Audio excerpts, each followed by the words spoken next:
So I'm about to read you a little bit of my upcoming novel, Awake, and you'll see on my face how much happiness, like the process of storytelling brings me. You'll see it. But you know what doesn't bring me happiness? Is being an author.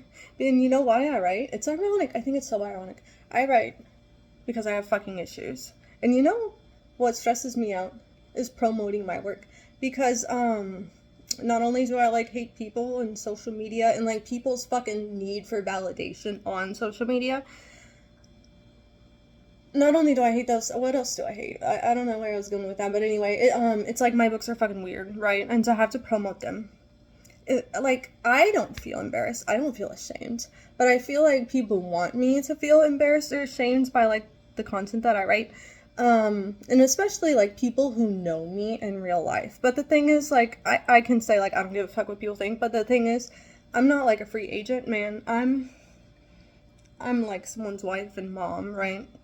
So, and I'm saying, like, I don't know. I don't know where I'm going with this, because I'm here telling you, like, part of the reason I don't like being an author is because, like, to put, like, myself on social media, on the internet, being a fucking weirdo. And, like, what am I doing right now? What am I doing right now? Well, I'm telling you I don't like doing it, so why am I doing it? Doesn't make any sense. But you know what? I'm trying to finish up this fucking novel. So I'm really trying to pull a novel out of my ass.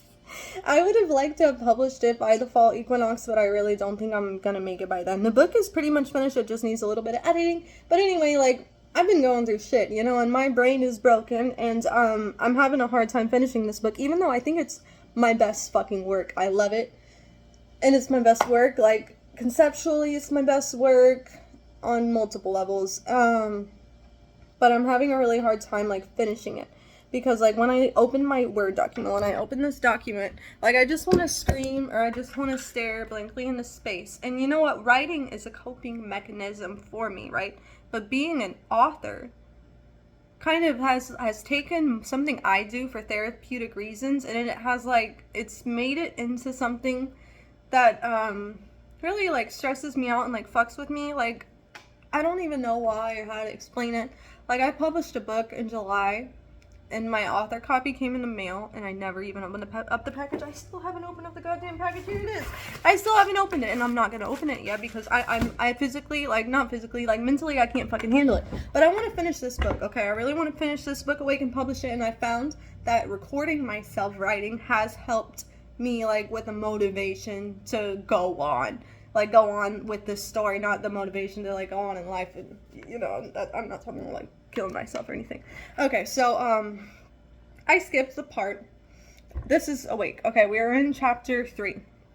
I skipped the part where he, R-worded her. Okay, because, you know, I read a little bit of my books here and there and posted them online. And I get criticism for, like, looking like a psychopath for smiling and giggling while reading, but that, I mean, doesn't that show you how much joy the writing process brings me? So anyway, I skipped the R word scene because I didn't want to be, like, smiling and giggling like a psychopath while reading it. So just know that that happened. Alright. It happened. So, yeah, so he R words her in the A. I mean, she kind of deserved it. You gotta read the book to understand. Alright, so, and then he puts her in a dog cage. Okay. And then, you know, he's gone for a while. He's, like, cleaning shit up. He comes back, and he's like, you want me to take the pain away? The physical pain, not the emotional pain. And anyway, he, like, helps her out of the cage. He takes her to the bathroom where he has a hot bath waiting. Like, she refuses any of his help, like, to walk, because when she walks, it feels like she's riding a goddamn unicorn. And, yeah, he gives her a bath, and he's, like, he's not being, I don't know, like, threatening or violent at this point. He's kind of just staring off into space. So, yeah, he gives her a bath, she gets cleaned up, and then she gets out of the bath after, you know, he R-words her, he's holding her captive. You know, he has a reason for holding, this is the main character, too. It's not like he's the villain. I don't want to say hero. He's not a hero. But he's not the villain either. So, but he's holding her captive to keep her safe from a cult that wants her fucking dead, right? Because, She has special, she's like a Pleiadian starseed from higher dimensions. She has a special blood that these low vibrational humanoid entities, like think fucking Draconians, reptilians, something along those lines, hybrid, like human hybrid. So basically, they don't have souls, and they have no intuitive abilities. So they drink the blood of star seeds or like Pleiadian earth angels. Like it's a Pleiadian soul incarnated into a human body, and they drink the blood, and the blood gives them the Pleiadians' natural intuitive abilities. So that's why they want her dead. They had killed her and brought her back to life. She was supposed to be like a sex slave, but she came back to life with her soul. And that's why she's giving Raiden a hard time. She's talking a bunch of shit to him, getting him all fucking fired up. That's why he had to R-word her in the ass, and I don't want to make light of it. Like, this is this is why, like, being an author is fucking hard, because people accuse me of glorifying this shit when I'm really, like, dealing with my own fucking childhood trauma. So anyway, he gave her a bath. He gets her out of the bath. Raiden told me to brush my teeth. The toothpaste sitting on the counter looked suspicious. It was black and in an unlabeled tube. I knew better than to argue, but I wasn't going to willingly put something disgusting in my mouth for his entertainment. What the hell kind of toothpaste is that? Charcoal. I made it myself. Sensing my skepticism, he squeezed some onto an electric toothbrush. You can't just make your own toothpaste, I replied, watching as he brushed his teeth with it. He spit some into, or would it be spat? He spat. I'm pretty sure it's spat. He spat some into the sink and put the toothbrush back in his mouth. Sure I can, but why? I don't like fluoride. What's fluoride? Just brush your fucking teeth. I picked up a different toothbrush and obeyed, all the while fantasizing about skipping his eyeballs out with the head of the brush. When he finished brushing his teeth, he picked up a comb and gently gathered my long, strappy blonde hair over my shoulders. Forced to comply, I plotted. There had been a time gap when he was rendered incapacitated while I laid, there's no I there, but while I laid, and I don't truly, like, fucking understand laid, lied, like, the past tense of lying, laying, whatever. I laid down in his bed. Okay, so reread this whole fucking sentence because that was a fucking word salad. There had been a time gap when he was rendered incapacitated while I laid on his bed. So when I killed him again, I'd have to get the fuck out of Dodge. I glared at him through the mirror as he snagged a tangle, refusing to meet my gaze. He wouldn't even look at his own reflection. His attention focused solely on the tangle as he worked his comb through it. I ran my fingers over the 3 necklaces I was wearing. The dog choke chain, the black choker with the heart-shaped rose quartz pendant, which I would have liked if Raiden hadn't given to me as a collar, and the gold chain with the cross. I yearned to rip all these necklaces off my neck. They all three felt like chains, shackles. Something as simple as me not being able to pick out my own jewelry made me feel like my body didn't belong to me. My gaze found Raiden's reflection again. It was odd to see the image of the two of us together after all this time. My past self would have been ecstatic until I saw him for the first time in the public library when I was 10 and he was 14. I worried I was a lesbian. Raiden was pretty in a masculine way. That's probably why he was the first and only male I've ever been attracted to. He's the type of guy who could pull off wearing makeup and a dress. That gave me an idea. Instead of running after I inevitably kill him again, I could dress him up like a woman and leave him in the cage. I wasn't sure if he'd fit in there, but it was a nice thought. I should check the fridge and see if I can find a cucumber to stick up his ass for the ultimate revenge. No, wait, a pineapple. Even better. Why are you smiling, he asked, causing my vengeful grin to vanish. Thank you for the painkillers, but I think I need stitches, I said, setting the toothbrush down on the counter. If I could talk to him into taking me to a hospital, maybe I could find someone to help me. It wasn't a painkiller. He tenderly combed through the knot in my hair. You're healed. That explained why I felt normal instead of numb down there. Interesting. I thought his ability to heal was a product of black magic, but since he injected me with something, the explanation had to have been scientific. When he finished combing my hair, he pulled my arms back behind my back to recuff me. Let's go eat breakfast, he said, lightly tugging on the leash. Like a dog, he led me back into the kitchen. He held the leash handle while he put the cold eggs and sausage cylinders on a plate. Then he put a new straw in the smoothie cup. We crossed the room to the table where Raiden sat, but he instructed me to kneel at his feet. The dog begged for scraps, jumping on his legs beside me, but Raiden shooed him away. Rocky, go to your bed.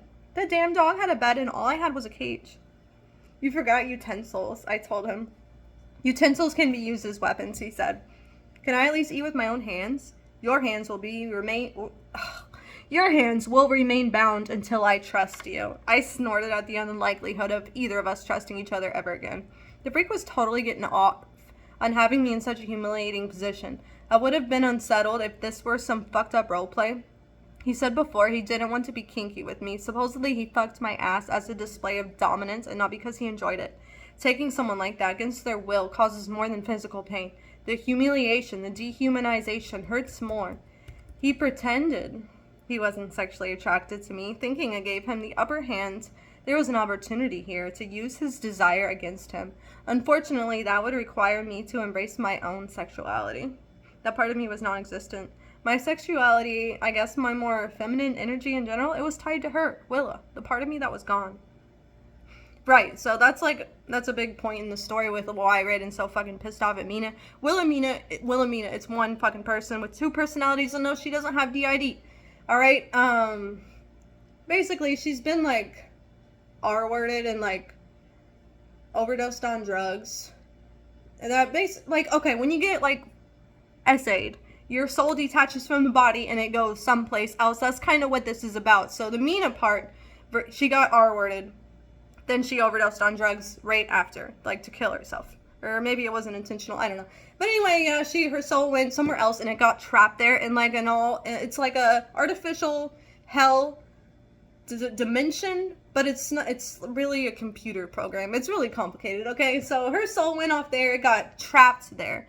And then Willa, her more angelic side, high vibrational side, I guess, part of her soul remained in the body. It moved to West Virginia, and it got pretty much groomed by a Jehovah's Witness stepdad. Okay, so she became a totally different person. And then she moved back to Freetown, Massachusetts, where she was from.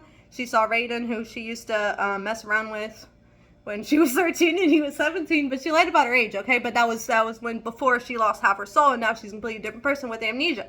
So anyway, long story short, in wildest dreams and silent screams, Willa's suicidal, and she ends up getting murdered by this cult, right? I explained why they want to murder her. They want her blood. They want her to be a sex slave. So they murdered her, hoping that her entire soul would be gone. But when they killed her, her soul, I don't really know. They switched places, okay? There was one soul that was trapped. One half of the soul was trapped in the fucking prison dimension. The other soul was on Earth, and then they swapped places. So now Mina's in charge, and Mina is more psychotic, okay? And that's why Raiden is treating her like this. I mean, she did try to kill him before he R-worded her, and then she was mocking him, saying that she hopes he gets gang R-worded in prison, and that they're gonna use his tears as lubrication. So she was, I'm not saying this is fiction, all right? She deserved it. It's fiction. So, anyway, yeah, so when she refers to Willa, the part of her that's gone, that's her nice side, I'm not really gonna get into the symbolism behind Willa and Wilhelmina right now. Just know that part of her is fucking gone, okay? So he poked my lips with a straw. I accepted the smoothie. It tasted okay. I drank some more, knowing that I needed the nutrients. It felt awkward being on my knees at his feet. He picked up a piece of sausage with his fingers and held it to my lips. Still refused to meet my gaze. So weird. So prideful. The fucker act like he was mad at me. Yeah, I tried to kill him, but what he did was worse. I would have rather been dead than live in his prison. I hesitated, wanting to fight him, but a girl's gotta eat. Smirking, I chomped the tip aggressively, imagining it was a penis. Once I ate the whole thing, he shoved his index finger and thumb into my mouth for me to clean. He was still being sexual while pretending not to. I released my inhibitions and sucked on his fingers. I was starving. I was defenseless. These are excuses. Secretly, I enjoyed the intimacy of him hand-feeding me. It did something to my body. I loved Raiden since I was 10 years old. Like any other addiction, I couldn't break it with a snap of my fingers, no matter how much my addiction destroyed me. Part of me was still a prisoner to the past, mentally stuck in the time when I reached out to Raiden after stalking him for years. Logically, I knew that version of Raiden was essentially dead. A monster took his place. Every aspect of this monster should have disgusted me. I hated myself for being delusional enough to still harbor feelings for him. I'd love him for the rest of my life. It's a waste of energy for one to run from their own feelings. My love for him may have been undying, but he could still die. If he injected me with something that healed me, then he didn't have magical powers or anything like that. Take that away and he's an ordinary man. He may have had more muscle mass, but that didn't mean he was stronger. I've been through hell and that didn't break me. Consider that my training. He picked up some mushy egg whites and held them out for me, but I turned up my nose. Why can't we have pancakes or something? You're following my healthy diet now. Sausage isn't healthy. Do you have any pineapple? It's all natural turkey sausage, free range, no antibiotics, no hormones, grain fed. I cut him off there. Why do you eat healthily? It's not like you couldn't afford to gain 10 to 15 pounds. His eyes narrowed. You could afford to lose 10 to 15 pounds? My jaw dropped. He went on. Junk food is poison. These corporations aren't ignorant. They know their food causes cancer and other diseases. It's intentional. A sick population is easier to control. He forced egg whites between my parted lips. Whatever spices he used made it bearable. Is that why you don't like fluoride? You think it's poison too? Yes. It is good for your teeth, but it calcifies the pineal gland. He gave me another drink of smoothie. His opening up to me about his perception of the world was a good sign. Getting comfortable, I rested my chin on his thigh. What's the pineal gland?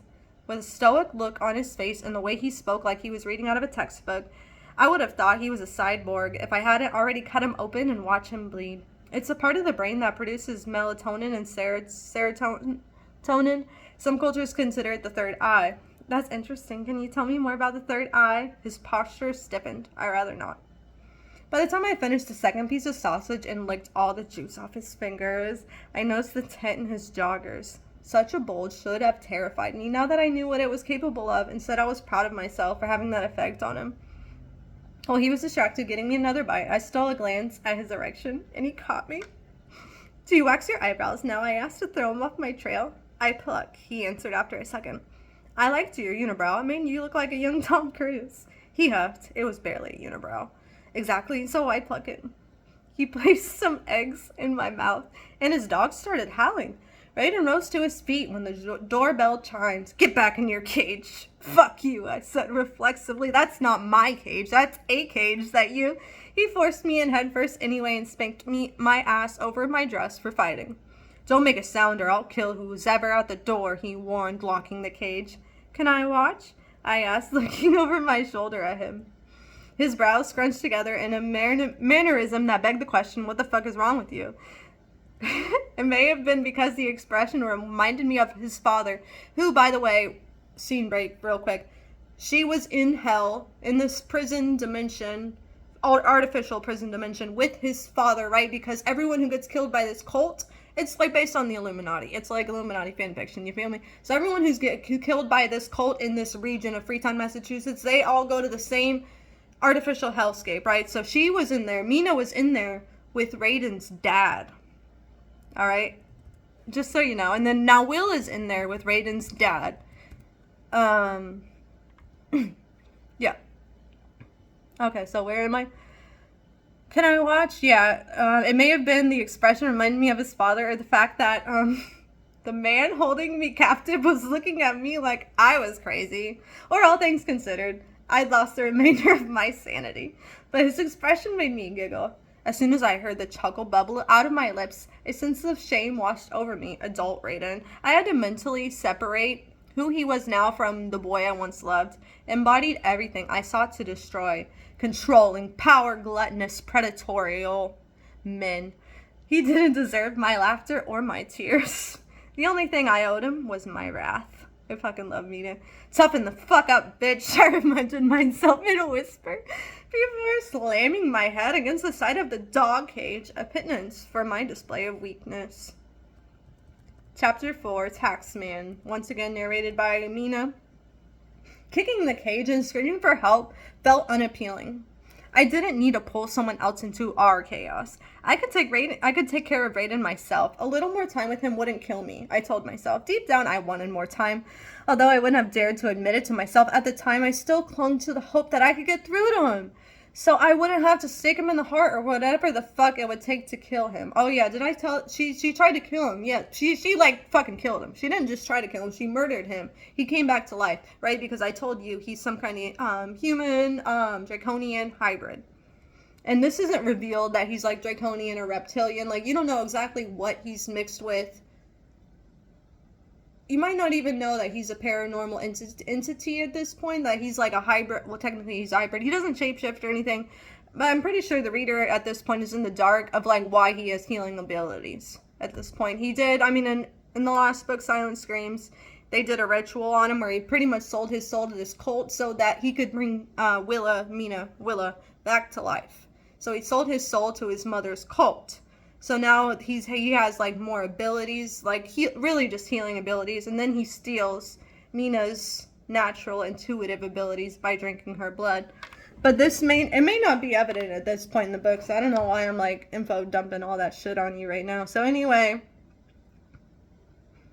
yeah. So she hoped that she wouldn't have to fucking kill him. She like deep down she didn't want to admit it to herself, but she was hoping that she could get through to him somehow. So she wouldn't have to kill him because she's still in love with him after all this time. So a puddle of blood in the back of the cage made my stomach churn. Blood didn't typically make me squeamish. If anything, it kind of excited me. But knowing where it came from, gag. Like it came from, because he hardwired her in the A. Yeah. So, gross. I rushed and vomited, adding more disgustingness to the inside of my prison. The egg whites and sausage had a bit of green tint, thanks to the smoothie. Act afraid. Raiden's voice spoke in my mind? He was in my head too? That was the only safe place I had left. You lost your memories again. You're submissive. They'll kill you if they think differently. More than one set of footsteps approached down the hall. Everything's going perfectly. I couldn't be happier with the outcome. Raiden lied rather convincingly. He sold his soul and all I got was me. No wonder he was pissed off. Hello there. A male's voice greeted me. Struggling to peer over my shoulder at him, I saw it was the fat bald guy. The one who tried to pick up Willa the other night off the street. The one who kind of looked like Kevin Spacey. But fatter and balder. Take her out. I want to see her. Raiden kneeled to take off the lock of the cage. I glared at him. It's okay, he told me. Charles is our friend. Don't comfort her, Charles snapped. She's supposed to be more afraid of you than anyone else. Raiden tugged my leash, forcing me to crawl backwards out of the cage. My foot itched to kick that bald motherfucker. Leash in hand, Raiden told me to sit. I wanted to tell him to sit on a fat cock, but I obeyed anyway, my legs bent on either side of me. Avoiding eye contact with both men, I bowed my head. They'll love her, Charles said. All beauty and no more beast. They want you both down at the church. She can ride with me. He laughed deviously as he bent down and stroked my cheek. Did you come alone? Raiden shifted his stance. Yes. They sent me to check in when you weren't answering your phone. Why do we need to go to the church? They all want a taste of the newest angel. Try as I might to use Carrie White powers to explode his head. Nothing happened. He tried to pry the leash handle out of Raiden's grasp. The chain collar around my neck squeezed me like a snake in their game of tug-of-war. Raiden dropped the handle. Charles pulled on the leash, forcing me to stand. Raiden walked away, literally turning his back on me, leaving me in Charles's grasp. If I hadn't already heard his instructional warning in my mind, I would have thought he was giving me over to Charles. I know I said I'd never trust Raiden again, but in that moment I had no other choice.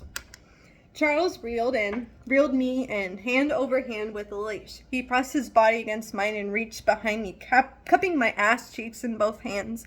As I lifted my leg to knee him in the balls, I saw over his shoulder Raiden pick up a butcher knife from the block and open the cupboard. See, I would pronounce that word cupboard, but it's written cupboard, and I don't know, maybe I just pronounce it wrong, but it feels weird to call it a cupboard. Hope blossomed. We're going to the church. We're not going to the church. I'll cut her right now and give you some of her blood. He grabbed a mason jar from the cupboard and strolled back over. "That's not what I meant," Charles replied. We harvested enough of her blood last night to last us weeks." His calloused hands reached under my dress. Take my offer? Take my author? Like, that's what my husband says. "Take my offer or come back with a bigger army." "I brought her back. She's my pet." Hearing him say that shouldn't have filled me with pride. Charles pushed himself off me to face Raiden. He clenched his fists around the leash. "Your mother is not going to like you being possessive. I killed Monona, a woman that I loved like a mother, to make Wilhelmina mine." Raiden dropped the mason jar. It bounced on the floor but didn't break. "You may be her handler, but angels, that's what these type of humans with souls from higher dimensions are called in this book. They're by the cult. They're referred to as angels. Angels are meant to be shared. Go get a blanket to throw over the cage so no one will see you carrying it out to my truck. Get in your cage." Charles turned to me. "Get in your cage, dear. We're going for a ride." I hesitated. "Listen to him," Raiden's voice urged in my mind. Lacking any better options, I obeyed and went into the cage. "You assholes can't give me 24 hours to enjoy her before you take her and ruin her?" Raiden asked Charles as he shut the cage door. "You can't reap the benefits of what we gave you, then ignore the tax man when he comes to your door." Charles smirked as he closed the padlock. "Too bad I'm a libertarian. Taxation is theft." I love that line. I'm not even a libertarian, but I just think it's really funny. In one swift motion, Raiden sliced Charles's throat with the knife, but he didn't stop there. He held the handle with one hand, and the dull side of the blade with the other hand. So he's holding it basically like a saw, and he's sawing through the man's neck. Blood sprayed out of his I don't know how to pronounce artery, like a geyser, coating my face and the floor. Raiden pulled out a pistol that I didn't even know he had from the pocket of his joggers and tossed it on the floor in front of Charles. Chumsily, Charles reached for it. Chumsily? Did I say chumsily? Chumsily, Carls? Clumsily, Charles reached for it.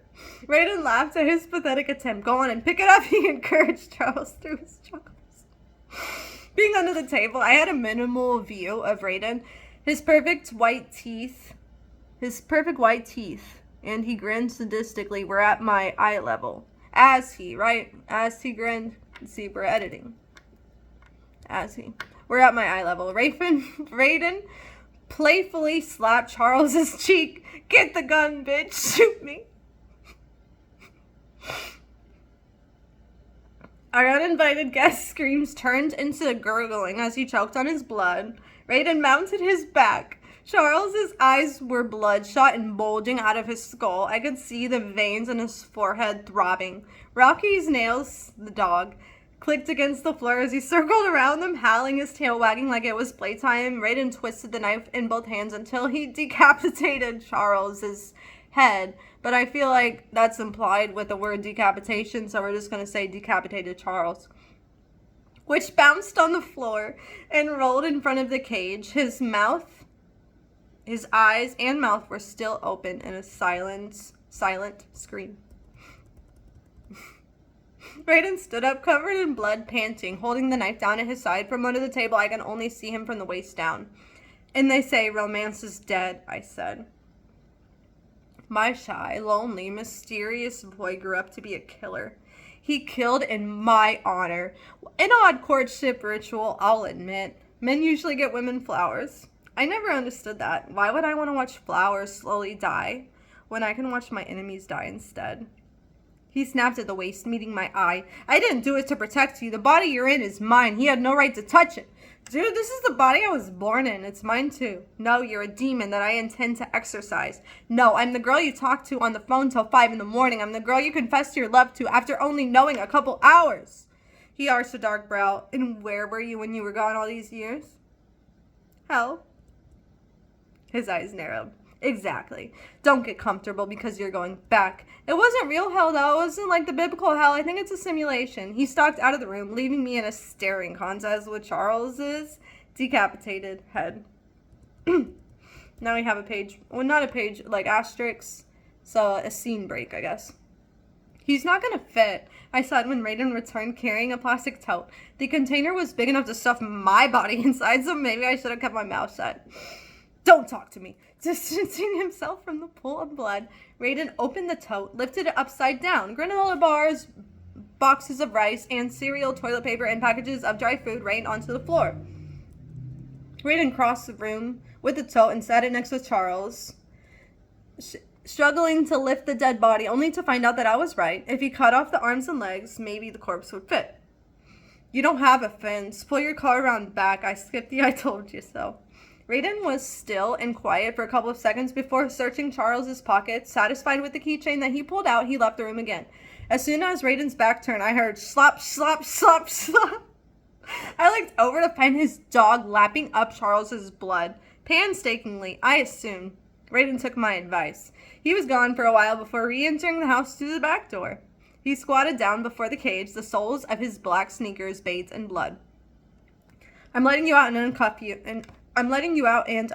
you. You'll help me move Charles. If you try anything, I'll kill you again and make it slower and more painful than last time. He removed the padlock and helped me out of the cage. I spun around so he could unlock my cuffs. With my newfound freedom, I ran across the kitchen and kicked Charles's head like a soccer ball. Quit being childish and help me, Raiden said. He snapped, not said. I carried Charles under the bend of the knees, and Raiden carried him under the armpits, down the stairs of the back deck. Raiden walked backwards down the stairs. Behind his house was open land and then woods. No neighbors, no witnesses. I considered shoving Charles's dead weight in Raiden's direction, see if I could make him fall backwards down the stairs. I smiled, imagining running upstairs and locking him out of the house. He'd probably just break a window, though, so I didn't even bother. A Mazda waited at the bottom of the stairs.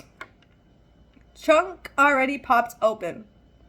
Raiden wore... Raiden wore a pair of black leather gloves, but didn't offer me anything behind my prints. That didn't bother me. I had more targets to track down after I escaped him. When you live through hell, you can't resume a normal life. In the aftermath of my killing spree, I had no further aspirations. Earthly prison is a paradise. Not are, unless I say prisons. Prison is a paradise compared to the one that I came from. With the body in the trunk, I vocalized my need to use the restroom. Raiden, the paranoid control freak, didn't give me any privacy. Luckily, I only had to go number 1. Mop this mess up, he ordered, gesturing towards the kitchen after we left the bathroom. Mop the floor, Cinderella. Move the dead body, Cinderella. Let me watch you pee, Cinderella. I mocked, which made him smile only for a second. In his determination to be a tough guy, he missed the chance to laugh. He pulled a mop bucket out of the pantry. As it filled with water, I watched the dog sniffing around and wondered if he'd consumed human remains out of necessity. Sure enough, his food bowl was empty and his water bowl was dry. I let Raiden have it for neglecting his animal as I filled the water dish. Marilyn is his aunt who adopted him after his mother, who's a witch, killed his father. Marilyn, and his voice trailed off. He couldn't bear to say her name. Your better half. Always feed him. I forgot, he mumbled as he fetched a cup of kibble from the pantry. Self-centered bastard, I hissed. You don't think of anyone but yourself. Chill, she probably fed him yesterday. It's not like he's starving. Rocky seemed to disagree as he gobbled down his food within a matter of seconds. As I cleaned the blood and Raiden threw random items back into his tote, I inquired what all that stuff was for. The collapse, he said, facing away from me. What do you mean? I pressed. The apocalypse. Oh, the end of the end of the Mayan calendar? Is that this December? The mop wasn't helping. It was only pushing around dirty, bloody water across the floor. Even when I wrung it out the best I could, it was still stained, tarnished. Relatable. No. We're in 2013. Nothing happened when the Mayan calendar ended. He noticed my struggle and left the kitchen, returning with 4 folded towels and tossed them on the floor instead of helping. Leaning against the counter, he watched me on my hands and knees as I scrubbed the floor. When's the apocalypse gonna happen? I asked. Apocalypse means an unveiling of truth. It's already upon us. I think the collapse will be caused by an EMP, an electromagnetic pulse. That's what the supplies are for. He crossed his arms over his midsection, his body language unwelcoming, his expression a scowl. I wanted to keep the conversation flowing. If I could get him to see me as a person instead of as a pest that needed to be exterminated, maybe I could reel him back in from the ledge of insanity on which he perched. "What's an electro-pulse?" I asked as I wrung out the first towel in the mop bucket. Tossing it aside, I picked up a fresh one. An electromagnetic pulse can happen organically, caused by a flare from the sun. It can also be deliberate, an act of terrorism. I think the latter is more likely. He got a trash bag from under the sink and discarded the damp, blood-stained, once white towel. He likes explaining things to me, I thought. The last time I was alive, back in 2007, I secretly idolized Paris Hilton. It wasn't her glamorous lifestyle that inspired me. It was how well she played into the bimbo role forced upon her. When women play dumb, men are less threatened by them. It's a survival strategy. I didn't know the towelheads... I forgot I wrote that. I didn't know the towelheads had that kind of technology. He gasped at my response. When I say terrorism, I'm talking about our own government. 9/11 was an inside job. They want to create a one world government and lower the population, and EMP is an easy way to do it. He hesitated before deciding on his next course of action, as if weighing the pros and cons in his mind. Ultimately, he crouched down and started helping me clean the floor. An EMP would fry technology, cars, internet, electricity, even battery-powered things wouldn't work, he explained. There'd be rioting, looting. When the stores run out of food and supplies, neighbors will turn on each other. So you're hoarding supplies to help people? No, I want to survive. Alone? He didn't answer. He just scrubbed the floor harder. What's the point of surviving if you're all alone? He never answered my question. I expected to be thrown back in the cage once the kitchen was clean. Instead, Raiden only handcuffed me again. He handcuffed me again. He bound my ankles with duct tape and tore another piece of tape off, which he pressed against my lips. Then he carried me over his shoulder to the living room, where he threw me on the couch. Without a word, he disappeared from the room. I wiggled around on the couch, trying to break free, worrying about what he had in store for me. A DVD of Lord of the Rings was in his hand when he returned. He put the disc in the player, grabbed the remote, and sat on the couch, pulling me into his lap. Believe me when I say I've never been more confused in my life, especially when he spoke casually as the film opened. "I wish I was a hobbit," he confessed, "and lived in a little shire of I don't know if it was the movie tugging at his heartstrings or what, but I swear, as the film progressed, he cried silently. When I noticed his labored breathing and strained my neck to look back at him, I only caught a glimpse of a tear on his cheek before he snatched a fistful of my hair and forced my head straight. A man crying is supposed to be unattractive to women, but I thought it was beautiful. It reminded me of the painting, The Fallen Angel by Alexandre Cabanel. I used to collect dark art, especially from the Renaissance age. I'd print pictures out in the library to fill my binder. That binder was probably resting in a landfill somewhere, just like all my other beloved possessions. Chapter 5. But we're going to end here, friends.